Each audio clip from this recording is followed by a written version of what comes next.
আলহামদুলিল্লাহ আমার বাসার সবাই হাজি, সবাই হজ করেছেন। আমি নিজে যেমন উমরা করেছি। সো আপনি বুঝতেই পারছেন। আপনারা উনাকে কেউ গালি দিয়েন না। উনি দিনে রাতে 2 বেলা হজ করে বেড়ায়, এই জন্য পাসপোর্টে সব লেখা ওনার পায়ে এবং বগলে লিখে রেখেছে, যাতে এয়ারপোর্ট থেকে ওনার পাও কাঁধে নিয়ে সুন্দর করে চেক করতে পারে। এখন আপনাদের প্রশ্ন যে ওনার প্যান্ট কোথায় গেল?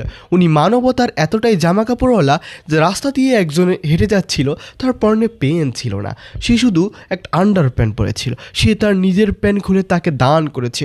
এবং আর একটা কথা ভাবতে পারেন যে তার জামার হাতা কোথায় গেল। আসলে আমার মতো যারা গরিব আছে, দেখছেন আমাদের জামার হাতা নাই, ঠিক তেমনই উনি নিজের জামা ছিঁড়ে হাতাটা দান করে দিয়েছে। উনি হজ করেছে, এটাও প্রমাণ। উনি মানবতার জামা ফেরিওয়ালা, মানে জামা কাপড় দিয়ে বেড়ায়, এটাও প্রমাণিত হলো। আপনারা কেউ ওনাকে ঘাড়ে ঠিয়েন না, না হলেও আপনাদের পাপ হবে, কারণ উনি হাসি পরিবারের মেয়ে। কপালে দাগ পড়ে গেছে। আপনি তো সেলসেলায় ব্যস্ত।